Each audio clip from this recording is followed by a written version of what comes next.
Je m'appelle Richard Miller, je suis davantage connu pour des activités politiques, mais en 2014, avec un ami d'enfance, un ami d'Athénée, Jean Meurice, nous avons décidé de créer une maison d'édition. Cette maison s'appelle Création Europe Perspective, CEP, ce sont les éditions du CEP. Nous avons publié une cinquantaine de livres dans tous les domaines. Nous avons décidé donc de ne pas nous fixer sur des thématiques, mais de vraiment couvrir un large éventail. Nous avons publié des recueils de poésie, des pièces de théâtre, des romans, des essais, des comptes rendus de colloques, plusieurs livres consacrés à l'art et à la création artistique, des monographies. Nous avons publié également des entretiens avec soit des hommes politiques, soit avec des artistes. Notre façon de travailler est très simple. Nous sommes deux, nous consacrons énormément de temps à faire vivre cette maison d'édition. Nous le faisons de façon bénévole, nous sommes des gestionnaires sans rétribution.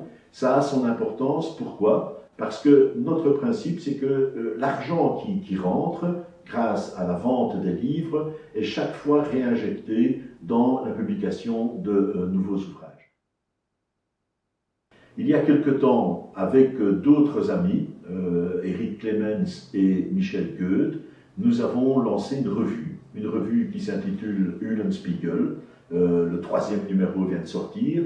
L'idée, c'est de consacrer chaque fois un dossier à un pays, à un État, mais en l'abordant de façon interdisciplinaire. Donc il y a une approche historique, une histoire de la littérature, de l'art, la politique, l'économie. Notre premier numéro était consacré à Israël, le deuxième à la République démocratique du Congo et le troisième à la Russie. On y a également ajouté un dossier Covid avec une interview du président du Conseil européen, Charles Michel. Nous avons eu la possibilité de d'installer nos locaux à Mons, dans un cadre superbe, un ancien couvent restauré, le couvent des Capucins, où nous disposons également d'une galerie d'art.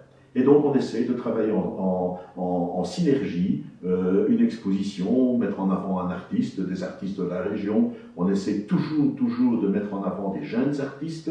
Récemment, on a mis en avant une jeune photographe, c'était sa première exposition, Perrine van der Hagen. Eh bien, nous avons mis tout cela en synergie, édition, publication de catalogue et exposition. Donc c'est un projet assez lourd, mais voilà, ça demande de la passion, et comme disait Hegel, rien de grand ne se fait sans passion.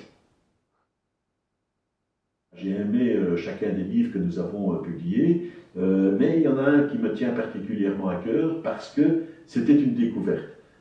C'est un livre d'Alexandre Dumas qui n'avait plus jamais été publié depuis 1848. Il avait été édité à Bruxelles, c'est une biographie de Rubens.